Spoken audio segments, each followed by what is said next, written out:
सदर प्रखंड के ग्राम पंचायत जीतपुर के ग्राम उंदरो में 5 दिवसीय यज्ञ का आयोजन चल रहा है, जिसका आज तीसरा दिन है। आप स्क्रीन पर तस्वीर देखें तो हमारे साथ इस यज्ञ की कथा वाचिका हैं, जो अयोध्या से यहां पर आई हैं। आइए इनसे बात करते हैं। आपका स्वागत है। जय श्री राम। क्या इससे पूर्व भी कभी गिरिडीह आना हुआ? नहीं, ये मेरा प्रथम बार है। प्रथम बार है। कितना दिन पूर्व आप यहाँ पर आए? आपका आगमन कब हुआ? 17 को मैं आई हूँ। 18 से कथा आरंभ हुई है। इसके पहले गया जी में कथा थी, तो वहाँ से हम लोग यहाँ आए हैं जी, अयोध्या धाम से। तो यहाँ पर ये जो यज्ञ हो रहा है 5 दिवसीय, इसमें कितने कथाएं अब तक हो चुकी हैं? जी, यहाँ पर 5 दिवसीय जो यज्ञ हो रहा है उसका मुख्य उद्देश्य था श्री हनुमान जी की प्राण प्रतिष्ठा। तो हनुमान जी की प्राण प्रतिष्ठा के उत्सव पर ये यज्ञ हो रहा है और यहाँ पर 5 दिन का श्री राम कथा प्रवचन रखा गया है।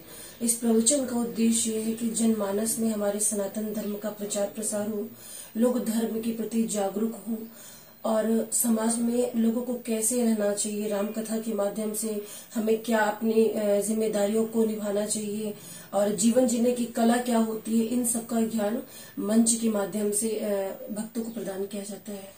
आप चूंकि एक युवा और प्रसिद्ध कथावाचिका हैं, भक्त जो हमारे वर्तमान समय में देखा जाए तो पथ भ्रष्ट जो हैं, वैसे लोग जो पथ भ्रष्ट हो रहे हैं, मुख्य धाराओं को छोड़कर विपरीत धाराओं की तरफ जा रहे हैं, वैसे भक्तों को आप लोग जो है कथा के माध्यम से किस तरह से उन लोगों का ध्यान जो है आकृष्ट करेंगे कि वो फिर से मुख्य धारा की तरफ अपना जो रुख है वो करें? जी, आपने बहुत अच्छा प्रश्न किया है। और देखिए, कथा का मुख्य उद्देश्य ही यही होता है कि हमें जीवन कैसे जीना चाहिए। समाज के हर वर्ग के लोगों के लिए कथा होती है। जैसे घर के बूढ़े बुजुर्ग हैं तो उनके लिए संदेश ये होता है कि जब आपकी अवस्था हो गई तो आपको भजन में लग जाना चाहिए। संसार की मोह माया को छोड़ करके आपके जीवन का जो उद्देश्य है उसका पालन करना चाहिए।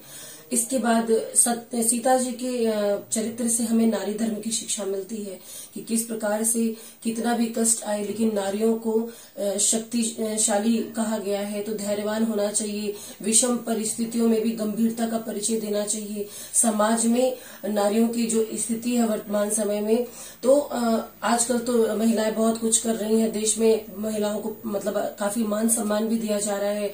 तो कथा के माध्यम से हम नारियों के मनोबल को बढ़ाते हैं और उन्हें ये बताते हैं कि आप अबला नहीं है, आप सब कुछ कर सकती हैं।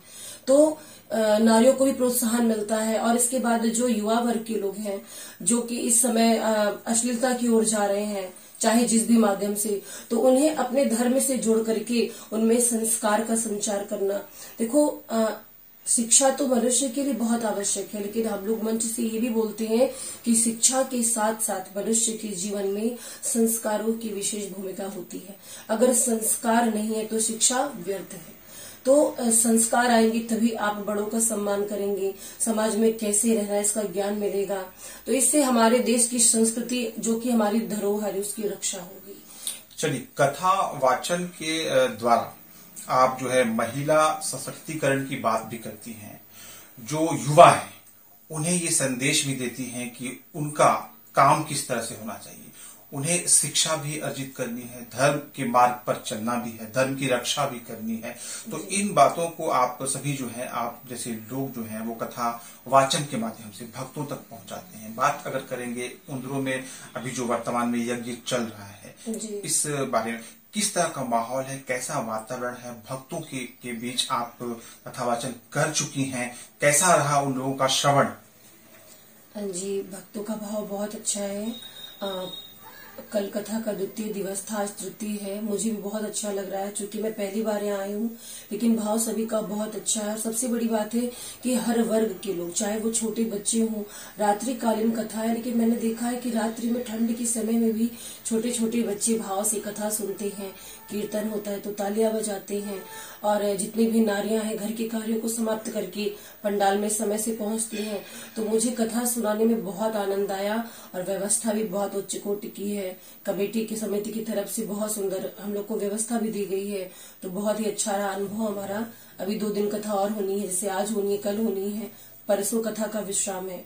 तो मेरी तो यही इच्छा है कि पुनः यहाँ पर अवसर मिले तो मैं पुनः आऊंगी। मुझे बहुत अच्छा लगा, यहाँ का वातावरण, यहाँ के लोग, यहाँ की श्रद्धा भाव सभी बहुत अच्छे हैं। जी, निश्चित रूप से आप सत्य कह रहे हैं। यहाँ के लोग काफी अच्छे हैं, काफी भक्तिमय हैं और बहुत ही अच्छा श्रोता भी हैं, काफी अच्छी तरह से श्रवण कर रहे हैं आपकी कथा का। और आपकी कथा से हमारे जो यहाँ के लोग हैं उन लोगों को लाभ भी मिल रहा है। आप निश्चित रूप से यहाँ पर अवश्य आएंगी, बार बार आपको यहाँ के लोग जो है बुलाते रहेंगे। यहाँ पर जो यज्ञ हो रहा है, इस यज्ञ में आके आपको अच्छा लगा, यहाँ पर जो यज्ञ में भक्त जुड़ रहे हैं उनसे मिलकर आपको अच्छा लगा। यज्ञ जो होता है इसकी विशेषता संक्षेप में, क्यों यज्ञ जो है वो उसका आयोजन होना चाहिए? देखिए, यज्ञ का अर्थ होता है मानव जीवन का कल्याण। हमारे यहाँ सनातन की शुरू से परंपरा रही है, जीवन में कभी कोई कठिनाई हुई है तो यज्ञ अनुष्ठान आरंभ से ही लोगों ने किया है। अब जैसे कि हमारे धर्म पुराण की चर्चा करें तो श्री राम जी जो कि हमारे आराध्य हैं, उनकी भी उत्पत्ति तो यज्ञ से हुई। दशरथ जी ने पुत्रेष्ट यज्ञ कराया तो उन्हें 4 पुत्रों की प्राप्ति हुई, और ये मात्र 4 पुत्र नहीं है, ये तो 4 पुरुषार्थ प्राप्त हुए उन्हें, धर्म अर्थ काम मोक्ष। और इसके बाद अगर बात करें द्वापर की, तो भगवान कृष्ण के लिए भी नंद बाबा ने ब्राह्मणों को यज्ञ पर बुलाया, उनको भोजन कराया। तो सब मिलाकर के किसी भी धर्म का जो या सत्कर्म का उद्देश्य होता है वो मानव कल्याण होता है। और कहते हैं कि मानव जीवन का कल्याण यज्ञ से ही संभव है। यज्ञ एक ऐसा अनुष्ठान है जो समाज के लिए बहुत आवश्यक है। एक बड़ी सुंदर बात याद आई, कहा जाता है कि जिस भूमि पर वर्षा ना हो वहां की फसल खराब हो जाती है। जिस भूमि पर वर्षा ना हो वहां की फसल खराब हो जाती है, और जहां पर यज्ञ अनुष्ठान धार्मिक कार्यक्रम ना हो वहां की आने वाली नस्ल खराब हो जाती है। तो ये यज्ञ हम सभी के लिए बहुत आवश्यक है, क्योंकि हम सनातनी हैं। हमारा तो इतिहास